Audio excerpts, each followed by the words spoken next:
Et voilà, on se retrouve. Je suis au coin du feu, comme vous le voyez, le poêle. L'ordi ici, où je suis en train de finir de monter un des films que vous allez entendre parler dans les semaines qui viennent. Je peux pas trop vous en dire encore, mais vous allez vite en entendre parler. Je suis au coin du feu, comme je vous ai promis, petite vidéo sur les awards de cette année. À la base, je voulais vous faire une vidéo purement sur les chaussures, puis une autre vidéo purement sur le reste, c'est-à-dire tous les accessoires, que ce soit sacs, les bâtons, voilà, tout ce que la nutrition potentiellement, voilà. Plein de choses dont j'ai envie de parler aussi en cette fin d'année 2024, un peu revenir sur les highlights pour moi de cette année 2024. Et puis finalement, j'ai tout regroupé dans une même vidéo parce que je suis pas sûr d'avoir le temps de vous faire deux vidéos séparées. Aujourd'hui, il neige, j'ai repris un peu le ski, je suis allé skier ce matin. Donc il y a des chaussures qui sont juste là. Celle-là, on va en parler. Je vais essayer de passer quand même en revue pas mal de choses pour que vous ayez quand même pas mal d'éléments, et puis comme ça ouvrira aussi la discussion. Comme d'habitude sur ce genre de choses, on n'est jamais tous d'accord, et puis de toute façon, il y a quand même quelque chose dont je me suis aperçu, c'est que j'ai fait un peu moins de vidéos de test que les années précédentes, je pense. J'ai calculé, j'ai fait 11 vidéos de chaussures, il me semble. Il y a énormément d'autres choses, dont dans les 11, il y en a 2, c'est des chaussures de route. Cet hiver, on va essayer de parler plus de chaussures de route que d'habitude. Je vais essayer d'en faire plus, si je me blesse pas, parce que d'habitude aussi, l'année dernière, je me suis vite blessé, donc il y a plein de chaussures dont je voulais vous parler.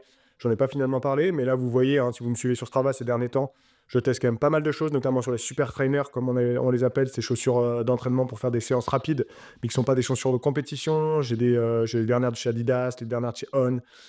J'ai également celle de chez Oka, donc il y a pas mal de choses. Et puis il y a plein de choses qui arrivent là en début d'année, donc je pense que ça peut être intéressant aussi d'aller un peu plus loin sur les chaussures de route l'année prochaine, enfin là en tout début d'année, vous faire plein de tests là-dessus. Mais voilà, donc j'ai pas évidemment tout testé. De plus en plus, moi je cible un petit peu ce que j'ai envie d'essayer. Et donc, gardez de toute façon en tête que ce dont je vais vous parler, c'est pas exhaustif dans le sens où forcément je teste pas tout. Et par exemple, je pense que si vous avez envie d'avoir des choses un peu plus exhaustives, allez voir ce que fait Vincent Godin, notamment, qui lui présente beaucoup plus de chaussures que moi maintenant. Moi, c'est vrai que je vais de plus en plus aussi voilà, de partager des aventures et essayer de faire un peu plus des productions, des films un peu plus sur la chaîne. Là où Vincent, typiquement, a quand même gardé un vrai aspect matos et fait quand même beaucoup de présentations de produits matos. Donc, si vous voulez plus d'infos matos, je pense que c'est bien d'aller sur la chaîne de Vincent. Il y a aussi des médias plus étrangers, enfin anglophones pour le coup. Je pense à Meta, Endurance, Road Trail Run. Je ne sais pas s'ils ont une chaîne YouTube Road Trail Run, mais bon, en tout cas, leur site, il y a pas mal de choses. Donc voilà, mais personnellement, en fait, aujourd'hui, j'ai pris le parti, étant donné que j'ai pas le temps de tout tester et tester autant que je voudrais, même si en fait, je teste beaucoup de choses en fait, mais c'est plutôt de faire des vidéos que j'ai pas vraiment le temps. Donc j'ai quand même testé beaucoup de choses, mais ouais, j'ai fait beaucoup moins de vidéos que tout ce que j'ai pu tester. De ce fait-là, en fait, je choisis de parler vraiment de choses que je trouve intéressantes, qui méritent qu'on en parle, je pense. Donc voilà, c'est un peu le parti pris que j'ai fait, plutôt que d'être le plus exhaustif possible, parce que ça, j'ai bien compris que j'avais plus le temps de le faire. Donc voilà, l'année prochaine, on va essayer de faire quand même un peu plus de tests, notamment là sur la partie de route. J'aimerais bien vous faire au moins une 5, 6, 7, 8 vidéos sur des chaussures potentiellement, peut-être assez rapprochées pour essayer de condenser ça. Là, je suis en train de tester plein de choses, et puis ensuite, sur la partie trail, on verra, mais en tout cas, voilà, je vais aujourd'hui vous parler de mes awards de cette année 2024. Il y a pas mal de choses, donc on va y aller tout de suite, je m'installe, et puis on en parle en direct. Allez, c'est parti, on rentre dans le vif du sujet. Je vais vous parler de chaussures, je vais vous parler de sacs, je vais vous parler de textiles. Voilà, je me suis concentré sur les choses principales. Je ne suis pas allé dans les accessoires. Au début, je voulais vous parler de plein d'autres choses. Mais sinon, la vidéo va être un peu longue. N'hésitez pas s'il y a des choses en particulier que vous voulez mon avis dessus, que ce soit des frontales, etc. Ça peut être, je peux vous répondre aussi en commentaire de façon plus précise sur certaines choses dont je ne parle pas dans cette vidéo. Donc, commençons par les chaussures. Top 1 de mes chaussures préférées, j'en ai parlé récemment. C'est donc, c'est Oka Technonics 2.5. Je voulais en parler malgré le fait qu'elles ne soient pas disponibles à la vente. Vous ne pouvez pas les acheter aujourd'hui, ces chaussures-là. Il y a eu un tout petit drop qui a été fait pendant la Western States. Des chaussures qui avaient été vendues à ce moment-là au prix de 275 $, si je dis pas de bêtises. Donc voilà, un peu moins de 275 €. Je ne sais pas exactement le cours du dollar vs l'euro en ce moment, mais en tout cas, pourquoi ces chaussures-là? Parce que c'est des chaussures avec lesquelles j'ai pris le plus de plaisir à courir. J'ai recouru pas mal avec là pendant l'automne. En fait, Oka a mis toute la technologie qu'ils connaissent, tout leur savoir-faire. On va dire c'est un peu ce qu'ils peuvent faire de mieux actuellement. Et évidemment, sans parler de ce qu'ils sont en train de développer. C'est une chaussure que je trouve qui est forcément un peu extrême dans le sens où la mousse est très molle. Voilà, c'est pas forcément adapté à tout type de coureur, à tout type de distance, à tout type de terrain aussi, parce que forcément sur des terrains très techniques, ça peut être vite problématique. En tout cas, personnellement, c'est des chaussures que j'ai adorées. Une mousse exceptionnelle, c'est la mousse la plus que je préfère aujourd'hui dans le monde du trail. Et j'espère vraiment que ce modèle phare va arriver un jour, qui va être disponible à la vente pour tout le monde, parce que même si c'est des produits de niche, hein, évidemment, on parle de chaussures encore une fois très très chères, c'est des produits voilà, qui permettent aussi sans doute de faire ruisseler un peu après certaines technologies sur d'autres modèles. Donc ça, je trouve ça intéressant, et j'ai hâte de voir si Hoka prépare notamment une chaussure un peu comme ça pour les années futures. Donc on va suivre ça avec attention en 2025, 2026 et les années qui arrivent. Deuxième chaussure, et donc pour le coup presque la première finalement de mon classement, je vais la récupérer, elle est juste là. C'est donc la Tectonix 3, après la Tectonix 2.5. Tectonix 3 qui est finalement ma chaussure favorite de cette année 2024, disponible à la vente, on va dire. On va exclure un petit peu cette Tectonix 2.5. Si aujourd'hui je devais acheter une chaussure en trail qui est disponible sur le marché, ça serait cette Tectonix 3. Tectonix 3, je vous en ai déjà beaucoup parlé, notamment en amont de la TDS. C'est la chaussure avec laquelle j'ai couru la TDS. Depuis, je vous en ai aussi reparlé, notamment pour le matériel que j'utiliserai pour la Saint-Élion. C'est la chaussure que personnellement je prendrais si je devais courir une Saint-Élion aujourd'hui. C'est pour moi une chaussure vraiment très réussie. Pourquoi? Parce que c'est à la fois une chaussure très accessible. Je pense que n'importe qui peut l'utiliser. Il n'y a pas de question de niveau, il n'y a pas de question de vitesse. Je pense que c'est une chaussure qui est très facile à prendre en main. C'est une chaussure qui est très polyvalente à mon sens. On est dans la gamme de ces super shoes de trail avec ces nouvelles mousses, des mousses avec notamment du Piba ici, une plaque carbone. Bon, la plaque, voilà, c'est quand même un élément à prendre en compte. C'est une chaussure qui a quand même beaucoup de qualité, de rebond, de confort, d'économie de course, de plaisir tout simplement en termes de sensation de course. C'est, je trouve, une chaussure vraiment réussie à bien des égards. Personnellement, je l'ai utilisée sur une TDS, mais je la vois très bien sur des distances un peu plus courtes aussi, même jusqu'à 40 km. Ça passerait très bien à mon sens. Sur des terrains roulants, les qualités de rebond et le fait qu'on peut l'amener sur des vitesses assez élevées, ça c'est vraiment intéressant. Sur du terrain un peu plus technique comme la TDS, moi personnellement j'ai trouvé que ça faisait très bien le taf, même en termes de stabilité. Je trouve que c'est vraiment honnête pour ce type de chaussures. Un gros défaut, cela dit, c'est cette insole, cette semelle à l'intérieur de la chaussure, la semelle de propreté comme on peut l'appeler en français. Pour moi c'est un peu une catastrophe cette semelle-là, et donc si vous avez une Tectonix 3 entre les mains et que vous avez des problèmes avec ça, je pense que ça peut valoir le coup déjà de changer cette insole pour mettre quelque chose d'autre. Et là, déjà, je trouve que le comportement de la chaussure change vraiment assez radicalement. Une accroche assez bonne avec cette semelle Vibram. Globalement, pour moi, une excellente copie. Et c'est la chaussure avec laquelle, je pense, j'ai pris le plus de plaisir cette année à courir. En 2024, sur le modèle 2024 encore une fois.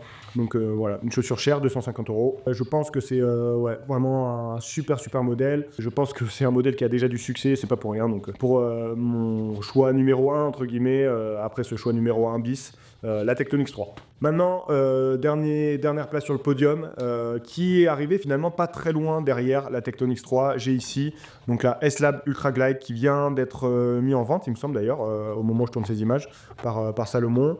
Là, vous avez le coloris qui est mis en vente. Ici, c'est le coloris avec lequel... ça, c'est un modèle neuf que j'ai pas encore utilisé. Ici, le coloris que moi j'ai utilisé, c'était un coloris un peu proto, que j'ai eu un peu en amont, et sur lequel vous voyez, contrairement à celle-ci où il y a du quick lace, ici j'ai mis des lacets. Pourquoi cette S-Lab Ultra Glide? Comme je vous le disais, par rapport à cette Tectonix 3, je pense que je préfère un tout petit peu cette Tectonix 3 de manière générale. Maintenant, cette S-Lab Ultra Glide est arrivé pas loin derrière, et c'est la chaussure avec laquelle j'ai plus couru pendant ma prépa TDS notamment, aussi parce que j'ai reçu la Tectonix 3 assez tard, et donc j'ai pas pu forcément mettre énormément de kilomètres à cette chaussure là, mais j'ai fait je pense maintenant pas loin de 400 km avec ces S-Lab, même un peu plus je crois, avec cette S-Lab Ultra Glide. Une chaussure qui est venue un peu casser les codes de ce que faisait Salomon jusqu'à présent. Une énorme semelle comme vous le voyez, même si ici c'est un peu baqué, donc en fait le pied est plus bas, mais ça reste une grosse semelle. C'est une chaussure, c'est pour moi la chaussure aujourd'hui, je vous invite à aller voir la vidéo pour tous les détails, mais qui est la plus confortable sur le marché en termes d'amorti. Je racontais que Oka, avec sa nouvelle Speedgoat, était en train d'abandonner un petit peu cette amorti très soft et qu'on aimait beaucoup chez Oka. Et finalement, bah, j'ai l'impression que cette S-Lab Ultra Glide, c'est un peu la chaussure qui prend le relais. Je vous disais que cette Tectonix 3 était accessible. Je pense que cette S-Lab Ultra Glide est encore beaucoup plus accessible. C'est vraiment pour tout coureur, notamment des coureurs avec des profils un peu plus lourds. Je pense que ça fonctionne très bien. La stabilité est vraiment assez bluffante pour une chaussure de ce type-là. Il y a une double densité de mousse, il y a une mousse un peu nouvelle génération qui est à l'intérieur pour apporter un petit peu plus de dynamisme à la chaussure. Et c'est encapsulé, on va dire, sur des mousses un peu plus classiques. L'amorti est vraiment excellent sur cette chaussure, donc ça fait une chaussure d'ultra assez parfaite. C'est peut-être sur du 100 miles la chaussure que je conseillerais numéro 1 aujourd'hui. Pourquoi? Parce que quel que soit votre profil, je pense que ça va très bien convenir. Pour toutes ces raisons-là, je pense que c'est une chaussure qui est quand même vraiment excellente, qui, encore une fois, se place pas très loin de la Tectonix 3. Le petit défaut, à mon sens, c'est que c'est un peu trop cher, 250 €. Je l'aurais vu quand même un peu en dessous d'une Tectonix 3 qui a certaines technologies que n'a pas cette Salomon S-Lab Ultra Glide. Maintenant, si vous cherchez avant tout du confort, je pense que c'est quand même un très bon choix. Voilà, ça a son prix, mais je pense que c'est quand même la chaussure la plus confortable aujourd'hui sur le marché. Après les chaussures, je vais vous parler de mon top 3 des sacs de cette année 2024. Il y a des modèles qui sont sortis dans des années précédentes, et vous le verrez, mais il y a 2 modèles qui sont sortis cette année. Je vais commencer par le numéro 1, qui est pour moi le Salomon Sense Pro 6.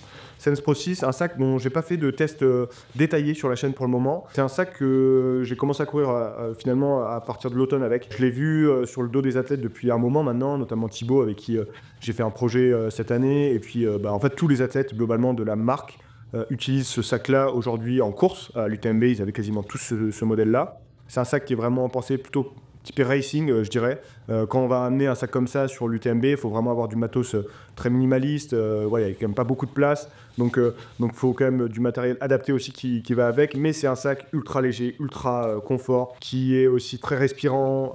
Et en même temps, on a la possibilité de partir avec sur des courses de 100 miles. Franchement, aujourd'hui, si je devais partir sur un UTMB et que j'avais le choix, je pense que prendre ce sac-là sur des distances plus courtes aussi. En fait, c'est ça l'avantage de ce sac-là, c'est que c'est un sac qui est pensé plutôt pour, je pense, des distances 40 bornes, 40, peut-être 80 bornes. En fonction du matos obligatoire, mais qu'on peut amener en optimisant sur du 160, et ça c'est quand même hyper intéressant. C'est un sac du coup aussi qui est, comme il est très léger, qui est assez minimaliste, en fait pour l'entraînement je trouve que c'est encore le sac le plus intéressant, parce que souvent l'entraînement n'a pas besoin d'apporter énormément de matos. Donc ça c'est quand même hyper cool, et c'est un sac qui est vendu au prix de 180 €, qui a un prix mais qui est moins cher qu'un S-Lab Ultra 10 par exemple, qui est moins cher qu'un autre sac dont je vais vous parler plus tard. Donc ouais, pour moi c'est aujourd'hui le meilleur sac qu'il y a sur le marché. Pour autant, est-ce que si je devais choisir un sac, c'est mon sac préféré. Maintenant, est-ce que si je devais choisir un sac, est-ce que je conseillerais celui-ci? Je pense que je conseillerais mon numéro 2, un peu de façon paradoxale, qui est le Salomon Advanced 12 litres, dont j'ai fait une vidéo en détail. Je vous renvoie à la vidéo détaillée de ce sac-là très récemment. C'est le sac le meilleur rapport qualité-prix à mon sens, le plus polyvalent, avec lequel on peut faire le plus de choses. C'est pour ça que j'irais conseiller celui-là en premier si vous cherchez un sac. Maintenant, moi j'ai la chance de pouvoir avoir les deux, et donc forcément ce Sense Pro 6 c'est celui que je vais utiliser le plus, notamment en course. Mais ce Advanced 12 litres, ça reste un excellent sac, c'est mon numéro 2. Je vous renvoie à la vidéo pour plus de détails. Enfin, troisième sur mon classement, le Sherpa Max de chez Wise, qui a reçu d'ailleurs un prix là, très récemment, j'ai vu, comme le produit de l'année. C'est Milestones qui a fait des récompenses cette année. Je ne sais pas trop ce que ça vaut, je ne sais pas trop le process de vote, etc. Je ne sais pas trop comment c'était organisé. J'ai entendu qu'il fallait payer pour être dans la liste des produits testés et mis potentiellement sur la liste. Donc voilà, je veux pas trop parler de cette récompense-là, parce que je ne sais pas quelle valeur elle a forcément. Ça reste un stack vraiment excellent. Je l'ai aussi pas mal utilisé pendant ma prépa TDS, parce qu'il y a pendant un bon moment, je pensais que j'allais mettre ce sac-là pour la TDS, donc forcément je l'ai beaucoup mis aussi cet été. Ça m'a fait prendre conscience que c'était à la fois un sac qui était toujours excellent, hein, forcément, je vous en ai beaucoup parlé aussi sur la chaîne, mais qu'avec le temps, je relativise un petit peu plein de choses sur ce sac-là. Aujourd'hui, je pense pas que ça serait ce sac-là que j'achèterais personnellement. Bon, déjà, il y a le prix évidemment, hein, qui peut être un frein, 280 €, qui est quand même nettement plus cher, qui est 100 € plus cher que le Sense Pro 6 dont je vous parlais. Surtout, pour moi, le système d'accroche qui est ce système de veste. Ça, c'est un système que j'aimais beaucoup au moment où j'ai commencé à utiliser le sac. Et puis, avec le temps, j'en reviens un peu de ce système-là. Pourquoi? Parce que je trouve que, notamment sur des périodes estivales où il peut faire chaud, je trouve que ça oppresse un peu. En termes de respirabilité, c'est quand même pas l'idéal. À noter quand même que Wize a fait un gros effort, je trouve, en sortant une version Albedo, comme il l'appelle, toute blanche. Ça va quand même bien aider pour les périodes estivales en termes de chaleur, gestion de la chaleur. C'est quand même vraiment mieux que cette version full black. Maintenant, voilà, ce système de zip à l'avant, c'est vraiment quelque chose que aujourd'hui c'est vraiment pas ce que j'aime le plus. Je préfère nettement le système de Salomon avec ses élastiques à l'avant. Là, ce système de zip, pour moi, ça, en termes de respirabilité, c'est quand même pas ce qui est le meilleur. En termes de confort sur vraiment du long, je trouve que moi j'aime bien, vous savez, dézipper. J'aime bien enlever l'élastique sur toutes les phases de montée, notamment sur Ultra. Donc voilà, je trouve que c'est un peu moins pratique. Et pour ces raisons-là, aujourd'hui, ça ne serait pas forcément le sac que j'achèterais personnellement. Maintenant, ça reste un excellent produit, hein. C'est pas pour rien qu'il y a beaucoup d'athlètes qui l'utilisent, qui vont voir aujourd'hui Wize pour développer un sac pour eux. Donc quand même, forcément, il a énormément de qualité, hein, ce sac-là. C'est pour ça qu'il est top 3 sur la 3e match du podium chez moi, mais c'est peut-être pas le choix que je ferais aujourd'hui. Après les chaussures, après les sacs, parlons maintenant du textile. Là, en top 3, première place du podium, ça m'est venu, c'est un produit que j'utilise tout le temps, personnellement. C'est la veste que j'avais sur la TDS. Je voulais vous parler d'une veste parce que vous me posez beaucoup de questions autour des vestes en ce moment. C'est l'Ultra Jacket de chez On. Une veste que j'adore cette veste-là. Et en même temps, quand on me demande mon avis sur les vestes, c'est vrai que j'ai toujours un petit peu du mal à la conseiller. Pourquoi? Parce que c'est une veste qui est ultra minimaliste et qui est dans les vestes imperméables. Une veste, forcément, c'est assez extrême, on va dire, comme veste. En fait, ce que j'adore dans cette veste, c'est à la fois la légèreté et, regardez ça, en termes de compacité, quand vous devez faire du matos obligatoire sur une course comme l'UTMB, c'est quand même assez incroyable. Même de manière générale, avoir une veste aussi compacte, c'est assez fou. Forcément, la légèreté et la compacité de cette veste-là, c'est une veste qui est, vous l'imaginez, pas ultra imperméable. Elle est dans les règles UTMB, mais parmi les vestes que je mets aujourd'hui en termes de veste imperméable, c'est la veste la moins imperméable. Ça, c'est une évidence. Elle est au prix de 270 €. Il y a des vestes plus chères sur le marché, nettement plus chères même, certaines. Pour autant, je crois que certains m'ont dit que récemment, ils ont eu des belles promos, là, moins de 200 € sur ces vestes-là. Donc, checkez bien. Je pense que c'est des vestes qu'on peut retrouver en promo de temps en temps. Et là, pour le coup, c'est un super coup, je pense. Personnellement, c'est la veste que je préfère. Aussi parce que la coupe fait qu'on peut facilement la mettre par-dessus un sac avec un carquois et des bâtons dedans. Donc ça, c'est un gros avantage pour moi. C'est une veste que j'adore. Rien à dire. C'est ma veste préférée aujourd'hui sur le marché. Et aujourd'hui, la veste, ça reste dans le textile l'élément numéro 1 à avoir, une bonne veste. Si demain, je devais acheter une veste, ça serait celle-ci sans hésitation. Deuxième sur mon podium, je vais vous parler d'un cuissard. Un cuissard que j'ai pas depuis cette année, hein, depuis quelques années maintenant. Un cuissard de la marque SOR qui est toujours vendu, donc c'est pour ça au coup ici que je vous en parle. C'est sans doute la pièce de textile que je mets le plus dans l'année. Et en fait, pour l'instant, elle est vraiment encore nickel, zéro usure. Pourquoi déjà le cuissard? Le cuissard, c'est sans doute l'élément qui m'intéresse le plus avec évidemment la chemise, mais pour ce qui est du bas, c'est l'élément qui m'intéresse le plus. J'adore courir en cuissard, j'adore ça. Et donc, forcément, avoir des cuissards de qualité, pour moi, c'est hyper important. Je vous disais que je vais vous préparer un sujet sur les cuissards. Ça va arriver en début d'année, je pense. Et ce cuissard SOR, c'est un cuissard qui est très cher. Un cuissard, cette version-là est à 160 €. Il y a des cuissards encore plus chers chez Source, pour dire, ils vendent des cuissards même à plus de 200 €, comme Satisfy qui fait des trucs à plus de 200 €. Donc c'est des prix assez délirants. Pour autant, moi 160 €, en termes d'amortissement, je pense que honnêtement, j'en ai pour mon argent parce que c'est quand même un produit que je mets tout le temps, et qui est encore en super bon état. Donc je vais pouvoir le mettre encore beaucoup. Et ça, finalement, c'est un cuissard qui est ultra confort. qui est juste, la coupe est parfaite, c'est du matériel très haut de gamme, mais qui vaut vraiment le coup, et pour moi ça change en fait presque l'expérience de coureur avec. Je l'ai mis au Grand Raid cette année, Grand Raid 73, et bah, c'était parfait en trail sur 10 heures, aucun problème. Je le mets beaucoup aussi pour courir sur route. Je pense que vous allez me voir beaucoup courir en cuissard encore dans les mois et les années à venir. Dernière pièce, quelque chose dont j'ai jamais parlé sur la chaîne, des choses dont on parle très peu finalement. Je vais vous parler d'un pantalon. C'est un pantalon de chez Wise qui doit s'appeler, j'ai plus le nom, FKT Pant, quelque chose comme ça. Un pantalon qui est très cher aussi, 230 €. Je vous ai parlé que de produits très chers et je sais que vous me faites souvent la remarque que je parle que de produits très chers. C'est vrai parce que j'ai une appétence pour des produits assez haut de gamme de manière générale. Mais je vais essayer quand même d'aller vous faire des vidéos sur des choses beaucoup plus bon marché parce que je pense que c'est intéressant aussi de pouvoir comparer. Je parle tout le temps de produits très chers qui sont parfois excellents, comme ce pantalon-là en l'occurrence. Mais à voir, est-ce qu'on peut faire aussi des choses très très bien, beaucoup moins chères. Ça peut être intéressant aussi que j'aille un peu plus vous faire ça, parce que je sais que souvent vous me faites la remarque. Donc je vais essayer d'aller faire un peu plus ça. Ici, je vous parle d'un FKT Pant. C'est un pantalon, est-ce que ça serait la pièce que j'achèterais? Non, honnêtement, c'est pas la première pièce que j'achèterais pour courir. Quand est-ce qu'on va courir avec un pantalon? En fait, moi, je cours très peu en pantalon. Quand j'ai à courir, je vais beaucoup courir en cuissard, même l'hiver. Si vraiment il fait froid, je mets plutôt un collant long. Et c'est vrai que le pantalon, ça va pas être la pièce que je vais acheter en premier lieu. Pour autant, j'ai ce pantalon-là et je m'aperçois que je le mets vraiment très très souvent. Personnellement, je le mets beaucoup pour shooter, notamment sur toutes les parties, voilà, entre saisons, les 3 saisons, on va dire, hors été.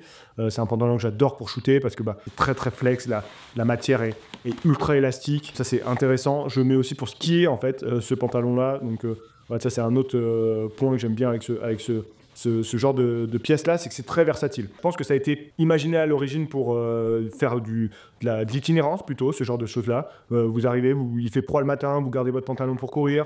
Le soir, au refuge, quand vous êtes sur des phases un peu plus lentes, vous pouvez mettre un pantalon. Donc ça, c'est hyper intéressant. C'est un pantalon qui est fait pour courir, hein. Honnêtement, on peut courir avec sans problème. C'est très confortable. Souvent, c'est un peu les problèmes des pantalons. Et en même temps, c'est un pantalon que vous allez pouvoir mettre dans la vie de tous les jours aussi. Full black, que je trouve assez classe aussi. Donc voilà, c'est une pièce que j'adore en fait, mais vraiment de niche pour le coup. Si vous avez ça dans votre garde-robe, je trouve que c'est hyper intéressant et moi je me rends compte que je le mets beaucoup. D'ailleurs, si vous voyez des photos de moi pendant que je shoot, il y a beaucoup d'événements où j'ai ce pantalon Wise. Pour la course à pied en elle-même, ça peut être très limité comme utilisation et c'est vraiment pas forcément la première pièce que j'achèterais. Maintenant, l'avoir dans une garde-robe, je trouve que c'est un élément hyper intéressant et notamment si vous imaginez faire des aventures en itinérance, avoir une pièce comme ça qui est aussi en fait qui prend très peu de place finalement dans un sac pour ce que ça apporte, c'est je pense vraiment quelque chose d'intéressant. Donc ouais, c'est aussi pour ça que je voulais vous en parler un peu dans ce classement-là, parce que c'est une des pièces que je mets le plus à l'année et que je trouve vraiment intéressante. Voilà, j'ai fait le tour un petit peu à la fois sur les chaussures, sur les sacs, sur le textile de mes awards pour cette année 2024. J'ai hâte d'être en 2025 parce que je peux vous dire qu'il y a déjà des choses très très lourdes que plein de marques préparent et qui vont sortir l'année prochaine. Donc hâte de vous en parler, hâte de pouvoir les tester. Il y a certaines choses que je teste déjà depuis quelques temps et je ne peux pas encore vous en parler évidemment, mais il y a du lourd. Il y a du lourd qui arrive pour l'année prochaine. Hâte de partager tout ça avec vous. Je pense que c'était la dernière vidéo de cette année 2024. On va se retrouver très vite en 2025 parce qu'il y a des projets dont je dois vous parler très vite, qui vont être lancés assez vite en début d'année 2025.